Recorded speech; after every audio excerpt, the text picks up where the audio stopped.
Hi hello ಎಲ್ಲರಿಗೂ ನಮಸ್ಕಾರ. Welcome back to our channel. ಎಲ್ಲರೂ ಹೇಗಿದ್ದೀರಾ? ಚೆನ್ನಾಗಿದ್ದೀರಾ ಅನ್ಕೋತೀನಿ. ನಾನು ಕೂಡ ಚೆನ್ನಾಗಿದ್ದೀನಿ. ಇವತ್ತಿನ ಒಂದು ವಿಡಿಯೋದಲ್ಲಿ ನನ್ನ ದಿನಚರಿ ಜೊತೆಲಿ ಒಂದು ಒಳ್ಳೆ ರೆಸಿಪಿ ತೋರಿಸ್ತಾ ಇದ್ದೀನಿ. ಇದು ಆರೋಗ್ಯಕ್ಕೆ ತುಂಬ ಒಳ್ಳೆಯದು. ಸೊ ಆ ಒಂದು ರೆಸಿಪಿನ ತೋರಿಸ್ತಾ ಇದ್ದೀನಿ. ಹಾಗೆ ನನ್ನ ದಿನನಿತ್ಯದ ದಿನಚರಿ ಕೂಡ ಇರುತ್ತೆ. ಕೆಲವೊಂದೊಂದು ಪ್ರಾಡಕ್ಟ್ಗಳನ್ನ ನಾನು ತರಿಸಿದ್ದೆ. ಆ ಪ್ರಾಡಕ್ಟ್ ರಿವ್ಯೂ ಕೂಡ ಇದರಲ್ಲಿ ನಾನು ತೋರಿಸ್ತಾ ಇದ್ದೀನಿ. ಸೊ ವಿಡಿಯೋ ಎಲ್ಲೂ ಸ್ಕಿಪ್ ಮಾಡದೆ ಎಂಡ್ವರೆಗೂ ನೋಡಿ ಸಪೋರ್ಟ್ ಮಾಡಿ. ಇನ್ನೂ ಯಾರೆಲ್ಲ ನನ್ನ ಚಾನಲ್ನ ಸಬ್ಸ್ಕ್ರೈಬ್ ಆಗದೆ ವಿಡಿಯೋ ನೋಡ್ತೀರಾ, ಪ್ಲೀಸ್ ಚಾನಲ್ನ ಸಬ್ಸ್ಕ್ರೈಬ್ ಮಾಡ್ಕೊಳ್ಳಿ. ಹಾಗೆ ವಿಡಿಯೋವನ್ನು ಲೈಕ್ ಮಾಡಿ, ಶೇರ್ ಮಾಡಿ, ಕಮೆಂಟ್ ಮಾಡೋದು ಮರಿಬೇಡಿ.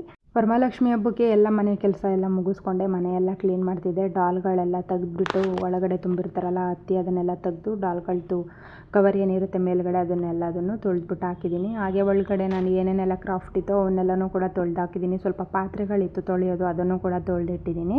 ಇನ್ನು ಅಡುಗೆ ಮನೆ ಪಾತ್ರೆ ಎಲ್ಲ ರೀಸೆಂಟಾಗಿ ತೊಳ್ಕೊಂಡಿದ್ದೆ ಒಂದು 15 ದಿನದಿಂದ. ಹಾಗಾಗಿ ಅದನ್ನೆಲ್ಲ ಏನು ತೊಳಿಲಿಲ್ಲ. ಜಸ್ಟ್ ಏನು ನಾನು ಎತ್ತಿಟ್ಟಿದ್ದೆ ಆ ಥರದ್ದು ಮಾತ್ರ ಪಾತ್ರೆಗಳನ್ನೆಲ್ಲ ತೊಳ್ಕೊಂಡೆ. ಇನ್ನು ಇದು ಒಂದು ಬೀರು ಕ್ಲೀನ್ ಮಾಡ್ಕೋಬೇಕು. ಇದರೊಳಗಡೆ ಇರೋ ಅಂಥ ಸ್ವಲ್ಪ ಪಾತ್ರೆಗಳಿದ್ದು ಅವನ್ನ ಮಾತ್ರ ಇವತ್ತು ನಾನು ತೊಳೆದು ಕ್ಲೀನ್ ಮಾಡ್ಕೊಂಡಿದ್ದೀನಿ. ಹಾಗೆ ಇದು ನಾವು ಮನೆಯಲ್ಲೇ ಮಾಡಿರುವಂಥ ಉಪ್ಪಿನಕಾಯಿ ಎಲ್ಲ ಸೈಡಿಗೆ ಎತ್ತಿಟ್ಕೊಂಡ್ಬಿಟ್ಟಿದ್ದೀನಿ. ಎಲ್ಲ ಮನೆ ಕೆಲಸ ಎಲ್ಲ ಮುಗಿಸ್ಕೊಂಡೆ. ಇವತ್ತು ಭೀಮನ ಅಮಾವಾಸ್ಯೆ ಆಗಿತ್ತು ನೆಕ್ಸ್ಟ್ ಡೇ. ಸೊ ಭೀಮನ ಅಮಾವಾಸ್ಯೆ ಪೂಜೆನೂ ಕೂಡ ಮುಗಿಸ್ಕೊಂಡೆ. ಬೆಳಗ್ಗೆನೇ ಬೇಗ ಎದ್ದು ಮನೆ ಮುಂದೆ ಎಲ್ಲ ರಂಗೋಲಿ ಹಾಕಿ ಬಾಗಿಲಿಗೆ 2 ದೀಪ ಹಚ್ಚಿಟ್ಟು ಸೊ ಒಳಗಡೆನೂ ಕೂಡ ಪೂಜೆ ಮಾಡಿಕೊಂಡೆ. ಸೊ ಈ ಸಲ ನಾನು ಭೀಮನ ಅಮಾವಾಸ್ಯೆ ಮಾಡಿಲ್ಲ. ತುಂಬ ಜನ ನನಗೆ ಮೆಸೇಜ್ ಮಾಡಿ ಕೇಳ್ತಾ ಇದ್ದೀರಾ, ಯಾಕೆ ವಿಡಿಯೋ ಅಪ್ಲೋಡ್ ಮಾಡಿಲ್ಲ, ಫೋಟೋಸ್ ಹಾಕಿಲ್ಲ ಅಂತ. ನಾನು ಈ ಸಲ ಯಾವುದೇ ರೀತಿ ಪಾದಪೂಜೆ ಆಗಿರ್ಬೋದು ಏನೂ ಮಾಡಿಲ್ಲ, ಕೆಲವೊಂದೊಂದು ಕಾರಣಗಳಿಂದ. ಸೊ ಹಾಗಾಗಿ ಮನೇಲಿ ನಾರ್ಮಲಿ ನಾನು ದೇವರಿಗೆ ಏನು ಪೂಜೆ ಮಾಡಬೇಕು ಆ ಥರ ಪೂಜೆ ಮಾಡಿ ಇವತ್ತು ಈ ಸ್ಯಾರಿ ಉಟ್ಕೊಂಡಿದ್ದೆ ನಾನು. ಇದು ಲಾಸ್ಟ್ ಟೈಮ್ ನಾನು ಕೋಲ್ಕತ್ತಾದಲ್ಲಿದ್ದಾಗ ವರಮಹಾಲಕ್ಷ್ಮಿ ಹಬ್ಬಕ್ಕೆ ಅಂತ ತೊಗೊಂಡಿದ್ದು. ನಾನು ಉಟ್ಕೊಂಡೇ ಇರಲಿಲ್ಲ. ಸೊ ಇದು ಭೀಮನ ಅಮಾವಾಸ್ಯೆ ದಿನ ಉಟ್ಕೊಳ್ಳೋಣ ಅಂತ ಇಟ್ಕೊಂಡಿದ್ದೆ, ಬಟ್ ಉಟ್ಕೊಂಡೆ. ಅನ್ಫಾರ್ಚುನೇಟ್ಲಿ ನನಗೆ ಪೂಜೆ ಮಾಡೋಕ್ಕಾಗಲಿಲ್ಲ. ಸೊ ಅದೊಂದು ಬೇಜಾರಾಯಿತು.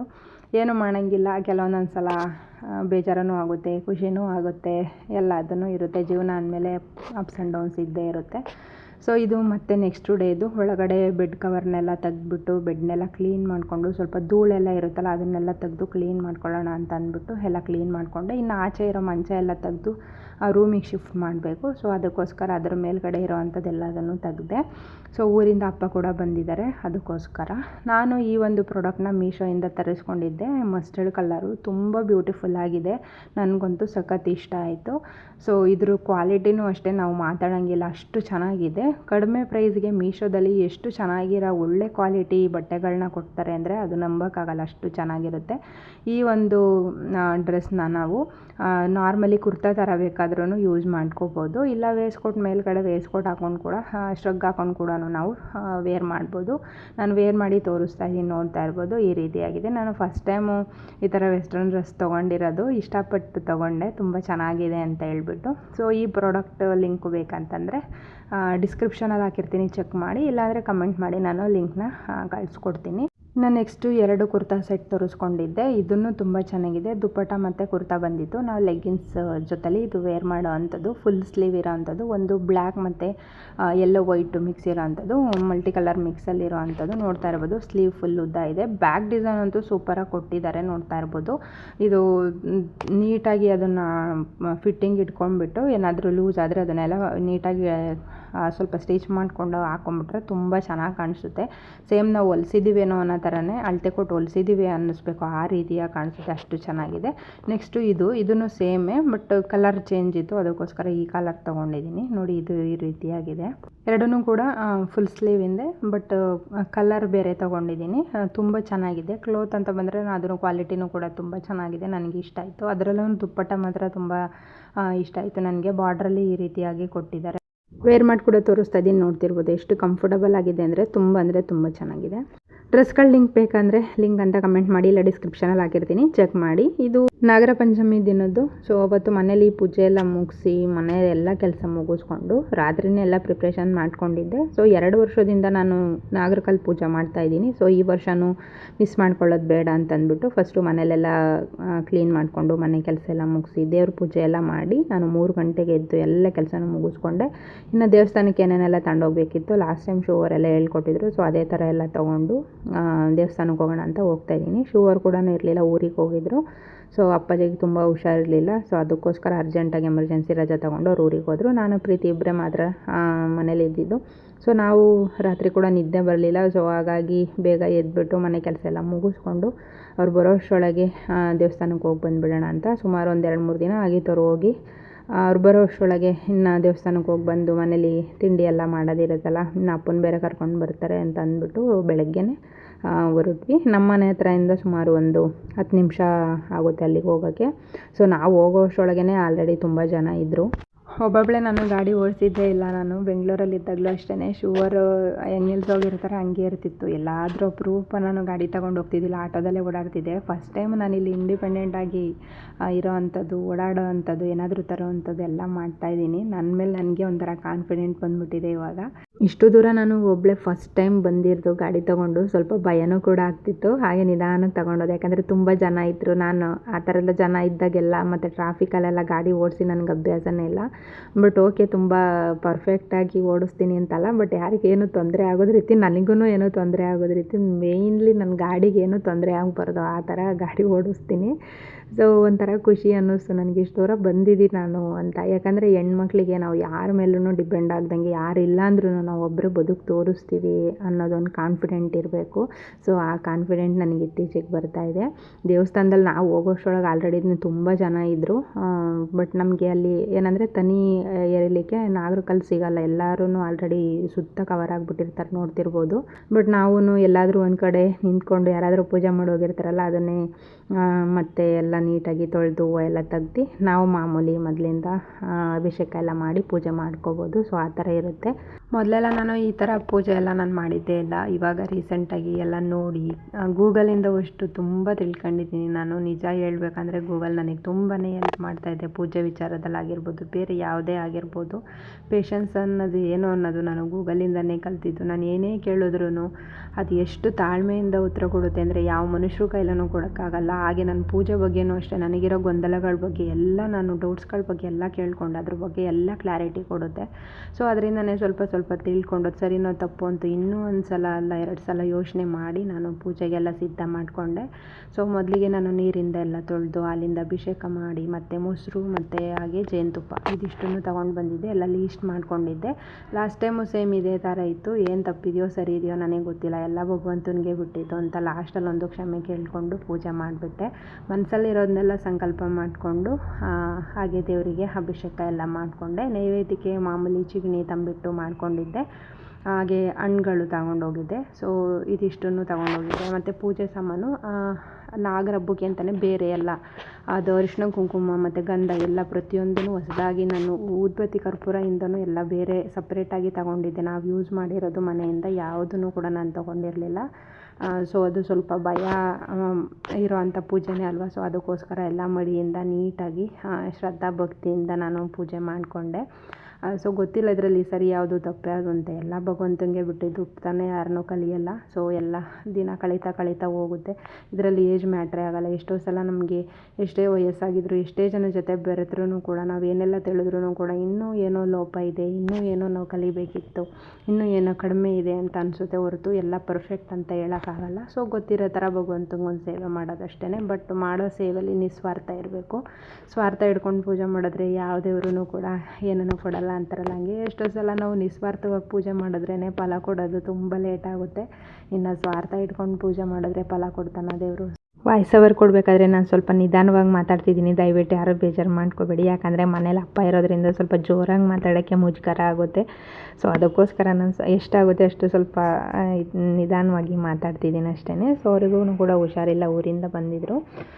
ಅದಕ್ಕೋಸ್ಕರ ನನಗೆ ಯಾರಾದ್ರೂ ಇತ್ತು ಅಂದರೆ ವೀಡಿಯೋ ಮಾಡೋಕ್ಕಾಗಿರ್ಬೋದು ಅಥವಾ ವಾಯ್ಸ್ ಓವರ್ ಕೊಡೋಕ್ಕಾಗಿರ್ಬೋದು ಒಂಥರ ಮುಜುಗರ ಅನ್ನಿಸ್ತಾ ಇರುತ್ತೆ. ಸೊ ಆ ಒಂದು ಕಾರಣದಿಂದಲೇ ನಾನು ಎಷ್ಟೋ ಸಲ ಯೂಟ್ಯೂಬ್ ವೀಡಿಯೋ ಮಾಡೋದೇ ಸ್ಕಿಪ್ ಮಾಡಿಬಿಟ್ಟೆ.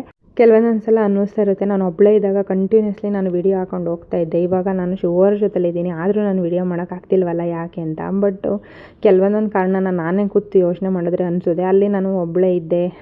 ಬಟ್ ಏನೂ ಅಷ್ಟಾಗಿ ನನಗೆ ಕೆಲಸ ಇರ್ತಾ ಇರಲಿಲ್ಲ. ಏನಾದರೂ ಒಂದು ಮಾಡಲೇಬೇಕು ಅಂತ ಯೋಚನೆ ಮಾಡಿ ನಾನು ಮಾಡ್ತಾಯಿದ್ದೆ. ಬಟ್ ಇಲ್ಲಿ ಯೋಚನೆ ಮಾಡೋಕ್ಕೂ ಕೂಡ ಪುರ್ಸೊತ್ತು ಸಿಗಲ್ಲ. ಮನೇಲಿ ಇಬ್ಬರೇ ಇರಲಿ ಒಬ್ಬರೇ ಇರಲಿ, ಕೆಲಸ ಅನ್ನೋದು ಸೇಮ್ ಅದೇ ಇರುತ್ತೆ. ಸೊ ಅದರಲ್ಲಿ ಯಾವುದೇ ರೀತಿ ಚೇಂಜಸ್ ಆಗಲ್ಲ ಅಷ್ಟೇ. ಸೊ ನಮ್ಮ ಮನೇಲಂತೂ 10 ಜನಕ್ಕೆ ಅಡುಗೆ ಮಾಡ್ಬೋದು. ನಮ್ಮ ಮನೇಲಿರೋ 3 ಜನ ಜನಕ್ಕೆ ಅಡುಗೆ ಮಾಡೋದೇ ತುಂಬ ಕಷ್ಟ ಅನಿಸುತ್ತೆ. ಯಾಕಂದರೆ ಒಂದು ಸಲ ಮಾಡಿರೋ ಅಂಥ ಸಾಂಬಾರಾಗಿರ್ಬೋದು, ಪಲ್ಯ ಆಗಿರ್ಬೋದು, ಇನ್ನು ಅದನ್ನು ರಾತ್ರಿಗೂ ಕೂಡ ತಿನ್ನೋಕೆ ಹಿಂದೆ ಮುಂದೆ ನೋಡ್ತಿರ್ತಾರೆ. ಸೊ ಅದಕ್ಕೋಸ್ಕರ ಇನ್ನು ಮನೆ ಕೆಲಸ, ಪಾತ್ರೆ, ಪೂಜೆ, ನೆಲ, ಕಸ, ಮುಸುರೆ ಎಲ್ಲದೂ ಇದ್ದೇ ಇರುತ್ತೆ ಹೆಣ್ಮಕ್ಳಿಗೆ. ಅದ್ರಗಳ ನಡುವೆ ಹಬ್ಬ ಹುಣ್ಮೆಗಳು ಕೂಡ ಬರ್ತಾ ಇರುತ್ತೆ.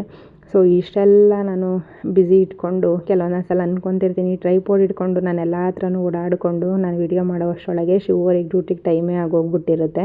ಸೊ ಇನ್ನೆಲ್ಲಿಂದ ವಿಡಿಯೋ ಮಾಡೋದು ಅಂತ ಹೇಳ್ಬಿಟ್ಟು ಇನ್ನು ಕೆಲವೊಂದೊಂದು ಸಲ ಅನಿಸುತ್ತೆ ಸ್ವಲ್ಪ ಎಫರ್ಟ್ ಹಾಕಿ ಮಾಡೋಣ ಅಂತ ಹೇಳ್ಬಿಟ್ಟು, ಬಟ್ ಸಾಧ್ಯ ಆಗ್ತಾಯಿಲ್ಲ. ನನ್ನ ಫೋನ್ ಬೇರೆ ಪ್ರಾಬ್ಲಮ್ ಆಗಿದೆ.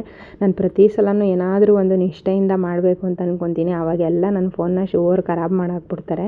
ಸೊ ಈ ಸಲವೂ ಹಂಗೆ ಸೇಮು, ಫೋನ್ ಹಾಳಾಗೋಯ್ತು. ಇನ್ನು ಜಾಸ್ತಿ ವಿಡಿಯೋ ಮಾಡಿಬಿಟ್ರೆ, ಈಗ ವಾಯ್ಸ್ ಓವರ್ ಕೊಡ್ತಿದ್ದೀನಿ, ವಾಯ್ಸ್ ಓವರ್ ಕೊಡ್ಬೇಕಾದ್ರೆ ಸುಮಾರು ಏನಿಲ್ಲ ಅಂದರೂ ನಾನು ಒಂದು 10 ನಿಮಿಷಕ್ಕೊಂದ್ಸಲ ನಾನು ಅದನ್ನು ಕೂಲ್ ಮಾಡಿಕೊಂಡು ಆಮೇಲೆ ನಾನು ವಾಯ್ಸ್ ಓವರ್ ಕೊಡಬೇಕಿಲ್ಲ, ಫುಲ್ಲು ಹೀಟ್ ಬರುತ್ತೆ. ತುಂಬ ಅಂದರೆ ತುಂಬ ಬಿಸಿ ಆಗ್ತಾ ಇರುತ್ತೆ. ನಾನು ರೀಸೆಂಟಾಗಿ ನಾನು ಡಿಸ್ಪ್ಲೇ ಹಾಕಿಸ್ಕೊಂಡಿದ್ದು 7000 ಏನೋ ಪೇ ಮಾಡಿದೆ, ಬಟ್ ಅದು ಒರಿಜಿನಲ್ ಡಿಸ್ಪ್ಲೇಗೆ ಅವರು 8500 ಏನೋ ಸಮಥಿಂಗ್ ಹೇಳಿದ್ರು. ಬಟ್ ನಾನು ಟೆಂಪ್ರವರಿಯಾಗಿರಲಿ ಅಂತ ಇದು ಹಾಕಿಸ್ಕೊಂಡೆ. ಇದರಲ್ಲಿ ತುಂಬ ಪ್ರಾಬ್ಲಮ್ ಆಗ್ತಿದೆ. ನಾವು ಚಾರ್ಜಿಗೆ ಹಾಕಿದ್ರೂ ಕೂಡ ಫೋನ್ ತುಂಬ ಹೀಟ್ ಬರ್ತಾಯಿದೆ. ಸೊ ಅದಕ್ಕೋಸ್ಕರ ನನಗೆ ವಿಡಿಯೋ ಮಾಡಿದ್ರು ಅಷ್ಟೇ, ಒಂದು 30 ಸೆಕೆಂಡ್ 40 ಸೆಕೆಂಡ್ ವಿಡಿಯೋ ಮಾಡಿದ ತಕ್ಷಣವೇ ಫುಲ್ಲು ಹೀಟ್ ಬಂದುಬಿಡುತ್ತೆ ಫೋನು. ಅದಕ್ಕೋಸ್ಕರನೇ ಸ್ವಲ್ಪ ವಿಡಿಯೋ ಮಾಡೋದು ತುಂಬ ಕಡಿಮೆ ಮಾಡಿಬಿಟ್ಟಿದ್ದೀನಿ. ನನಗೂ ಎಲ್ಲರೂ ಮಾಡಬೇಕಾದ್ರೆ ಅನ್ನಿಸ್ತಾ ಇರುತ್ತೆ ಮಾಡಲೇಬೇಕು ಅಂತ, ಬಟ್ ಕಾರಣಾಂತರಗಳಿಂದ ಆಗ್ತಾನೆ ಇಲ್ಲ. ನೋಡೋಣ ಯಾವಾಗ ಎಲ್ಲ ಸರಿಯಾಗುತ್ತೋ ಗೊತ್ತಿಲ್ಲ. ಮನುಷ್ಯ ಅಂದಮೇಲೆ ಎಷ್ಟು ಸಲ ನೋವು ನಲಿವು ಕೆಲವೊಂದೊಂದು ಸಲ ಹೇಳ್ಕೊಳ್ಳೋಕ್ಕೆ ಆಗಲ್ಲ, ಅಂಥ ಒಂದು ಪರಿಸ್ಥಿತಿಗಳು ಕೂಡ ಇರುತ್ತೆ. ಸೊ ನಮ್ಮ ಲೈಫಲ್ಲಿ ನಾವು ವೀಡಿಯೋಗಳಲ್ಲಿ ತೋರಿಸೋದೇ ಬೇರೆ, ಲೈಫಲ್ಲಿ ನಡೆಯೋದೇ ಬೇರೆ, ಎಲ್ಲ ಒಂದೇ ಥರ ಇರುತ್ತೆ ಅಂತ ಹೇಳೋಕ್ಕಾಗಲ್ಲ. ಸೊ ಹಾಗೆ ನಡೀತಾ ಇದೆ ಜೀವನ. ಲಾಸ್ಟ್ ಟೈಮು ಕೂಡ ನಾನು ದೇವಸ್ಥಾನಕ್ಕೆ ಬಂದಿದ್ದೆ, ನೋಡ್ತಾ ಇರ್ಬೋದು. ಇವಾಗಲೂ ಕೂಡ ವಿಡಿಯೋ ಎಲ್ಲ ಮಾಡ್ಕೊಂಡಿದ್ದೀನಿ. ಇದೆಲ್ಲ ಪ್ರೀತಿ ಮಾಡಿರೋ ಅಂಥ ವಿಡಿಯೋ. ಸೊ ಅವಳಿರೋದು ನನಗೆ ಎಷ್ಟೋ ಸ್ವಲ್ಪ ಹೆಲ್ಪ್ ಆಯಿತು. ನೋಡ್ತಾ ಇರ್ಬೋದು, ಎಲ್ಲ ಹೋಮ ನಡೀತಾ ಇತ್ತು. ನಮಗೆ ಸುಮಾರು 1:45 ಗಂಟೆಲೆಲ್ಲ ದರ್ಶನ ಆಗೋಯಿತು. ಬೆಳಗ್ಗೆನೇ ಹೋಗಿದ್ವಲ್ಲ, ಹಾಗಾಗಿ ನಮಗೆ 9 ಗಂಟೆ ಒಳಗೆಲ್ಲ ದೇವ್ರ ದರ್ಶನ ಆಗೋಯಿತು. ಲಾಸ್ಟ್ ಟೈಮ್ ಹೋದಾಗ ಸುಮಾರು 12 ಗಂಟೆ ಏನೋ ಆಗಿತ್ತು ನಮಗೆ ದರ್ಶನ ಮುಗಿಸಿ ಆಚೆ ಬರೋವಷ್ಟರೊಳಗೆ. ಈ ಸಲ ಸ್ವಲ್ಪ ಬೇಗನೆ ಹೋಗಿದ್ವಲ್ಲ, ಹಾಗಾಗಿ ಬೇಗ ದರ್ಶನ ಆಯಿತು. ನಾವು ದರ್ಶನ ಮುಗಿಸಿ ಆಚೆ ಬಂದು ಅಷ್ಟರೊಳಗೆ ಶಿವರು ಕೂಡ ಫೋನ್ ಮಾಡಿದ್ರು, ಊರಿಂದ ಬಂದಿದ್ದೀವಿ ಅಂತ ಹೇಳ್ಬಿಟ್ಟು. ಹಾಗಾಗಿ ಪ್ರಸಾದ ಕೊಡ್ತಾಯಿದ್ರು. ಪ್ರಸಾದ ಅಂತೂ ನಾನು ಯಾವ ದೇವಸ್ಥಾನಕ್ಕೆ ಹೋದ್ರೂ ಮಿಸ್ ಮಾಡ್ಕೊಳ್ಳಲ್ಲ. ಪ್ರಸಾದ ಇಸ್ಕೊಂಡು ಮತ್ತೆ ಮನೆ ಕಡೆ ಹೋಗೋಣ ಅಂತ ಹೊರಟ್ವಿ. ಇನ್ನು ಅಪ್ಪ ಬೇರೆ ಬಂದಿತ್ತು, ಮನೆ ಹತ್ರ ಕಾಯ್ತಾ ಇರುತ್ತೆ ಅಂತ ಅಂದ್ಬಿಟ್ಟು. ಸೊ ಮತ್ತೆ ಸಂಜೆ ಬರೋಣ ಅಂತ ಅಂದ್ಕೊಂಡೆ, ಸಂಜೆ ಹೋಗ್ಲಿಕ್ಕೇ ಆಗಲಿಲ್ಲ. ಸದ್ಯ ಬೆಳಗ್ಗೆ ಹೋಗಿ ನಾನು ದೇವ್ರ ದರ್ಶನ ಮಾಡ್ಕೊಂಡಿದ್ದೆ, ಎಷ್ಟೋ ನನ್ನ ಪುಣ್ಯ ಅಂತ ಅಂದ್ಕೊಂಡೆ. ಸೊ ಕೆಲವೊಂದೊಂದು ಸಲ ನಾವು ಅಂದ್ಕೊಳ್ಳೋದೇ ಒಂದು ಆಗೋದೇ ಒಂದು, ಆ ಥರ ಆಗಿಬಿಡುತ್ತೆ. ಮತ್ತು ನೆಕ್ಸ್ಟು ಇದು ಒಂದು ಡ್ರೆಸ್ನ ನಾನು ಮೀಶೋಯಿಂದ ತೊಗೊಂಡಿದ್ದು. ತುಂಬ ಚೆನ್ನಾಗಿದೆ, ಎಂಬ್ರಾಯ್ಡ್ ವರ್ಕ್ ಇದೆ. ಫುಲ್ಲು ಟಾಪಲ್ಲೂ ಕೂಡ ಫ್ಲವರ್ ವರ್ಕ್ ಮಾಡಿದ್ದಾರೆ, ಕಾಟನಲ್ಲಿ ಬಂದಿರೋ ಅಂಥದ್ದು. ಪ್ಯಾಂಟ್ ಕೂಡ ಅಷ್ಟೇ ಸೂಪರಾಗಿದೆ. ನನಗೆ ಎಲ್ಲದಕ್ಕಿಂತ ಇಷ್ಟ ಆಗಿದ್ದು ದುಪ್ಪಟ್ಟದಲ್ಲಿ ಫುಲ್ಲು ದುಪ್ಪಟ್ಟ ನಮಗೆ ಫ್ಲವರ್ ಡಿಸೈನ್ ಸಿಗುತ್ತೆ. ನೋಡ್ತಾ ಇರ್ಬೋದು ಎಷ್ಟು ಚೆನ್ನಾಗಿದೆ ಅಂತ. ನಾನು ವೇರ್ ಮಾಡಿ ತೋರಿಸ್ತೀನಿ ನೋಡಿ ಎಷ್ಟು ಚೆನ್ನಾಗಿ ಕಾಣಿಸ್ತಾ ಇದೆ ಅಂತ. ಫಿಟ್ಟಿಂಗ್ ಕೂಡ ಅಷ್ಟೇ ತುಂಬ ಚೆನ್ನಾಗಿದೆ. ಬಟ್ಟೆ ನಾವು ವೇರ್ ಮಾಡಿದ್ರೆ ತುಂಬ ಕಂಫರ್ಟಬಲ್ ಆಗಿರುತ್ತೆ.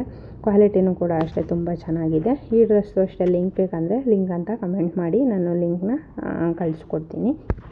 ಇನ್ನು ಶಿವರು ಊರಿಂದ ಬರ್ತಾ, ಸೊ ಅವ್ರ ಅಮ್ಮ ಕೊಟ್ಟು ಕಳಿಸಿದ್ರು, ಅಂದರೆ ಅವರ ಚಿಕ್ಕಮ್ಮವರು ಕೊಟ್ಟು ಕಳಿಸಿದ್ರು ಊರಿಂದ. ಇದು ಹುಣಸೆ ಹಣ್ಣಂತೆ ಏನೇನೋ ತಂಬಿಟ್ಟು ಪೌಡರು ಮತ್ತು ಕಡಲೆಕಾಳು ನೆನೆಸಿರೋ ಅಂಥದ್ದು. ಅವರೂ ಕೂಡ ನಾಗರಬ್ಬ ಮಾಡಿದ್ರಲ್ಲ, ಸೊ ಹಾಗಾಗಿ ನೆನೆಸಿರೋದು ಅದನ್ನೆಲ್ಲ ಕೊಟ್ಟಿದ್ರು. ಮತ್ತು ಹಾಗೆ ಖಾರ, ಮೆಣಸಿನ ಖಾರ ಅಂತ ಹೇಳ್ತಾರಲ್ಲ ಪಲ್ಯಕ್ಕೆಲ್ಲ ಅದು ಮತ್ತು ಕಡಲೆ ಬೀಜ, ಇಷ್ಟೊಂದು ಬೆಳ್ಳುಳ್ಳಿಗಳು ಎಲ್ಲವೂ ತುಂಬ ಕೊಟ್ಟು ಕಳಿಸಿದ್ರು. ಮತ್ತು ಜೋಳದ ಹಿಟ್ಟು ಅಂತೂ ಸುಮಾರು ನನಗೊಂದು 6 ತಿಂಗಳಾಗುತ್ತೆ. ಯಾಕಂದರೆ ನನಗೆ ಅಷ್ಟಾಗಿ ಜೋಳದ ರೊಟ್ಟಿ ಮಾಡೋಕ್ಕೆ ಬರೋಲ್ಲ, ಇದೇ ತುಂಬ ಜಾಸ್ತಿ ಆಗೋಯಿತು.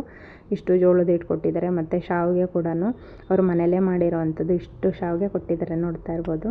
ನಾವು ಇಲ್ಲಿ ಈ ಥರ ಶಾವಿಗೆ ಎಲ್ಲ ದುಡ್ಡು ಕೊಟ್ಟು ತಗೊಳ್ತಾ ಇದ್ವಿ, ಬಟ್ ಇದು ಊರಿಂದ ಈ ಸಲ ಕೊಟ್ಟು ಕಳಿಸಿರೋದು, ಮನೆಯಲ್ಲೇ ಮಾಡಿರೋಂಥದ್ದು. ನೋಡೋಣ ಯಾವ ಥರ ಇರುತ್ತೆ, ಟ್ರೈ ಮಾಡೋಣ ಅಂತ ಹೇಳಿ ಎಲ್ಲದನ್ನು ಒಂದು ಹತ್ರ ಎತ್ತಿಟ್ಕೊಂಡೆ. ಮತ್ತು ಇನ್ನು ಶಿವರು ಬರ್ತಾ ಸ್ವೀಟ್ಗಳೆಲ್ಲ ತೊಗೊಂಬಂದಿದ್ರು. ಇದಿಷ್ಟು ನಾನು ಒಂದು 2 ಥರದ ಸ್ವೀಟ್ ತೊಗೊಂಬರೋಕ್ಕೆ ಹೇಳಿದ್ರೆ, ನನಗೆ ಕುಂದ ಅಂದರೆ ತುಂಬ ಇಷ್ಟ. ಅದನ್ನು ತೊಗೊಂಬಂತ ಹೇಳಿದ್ರೆ ಅವರು ಇಷ್ಟು ಥರದ್ದು ಸ್ವೀಟ್ ತಂದಿದ್ರು.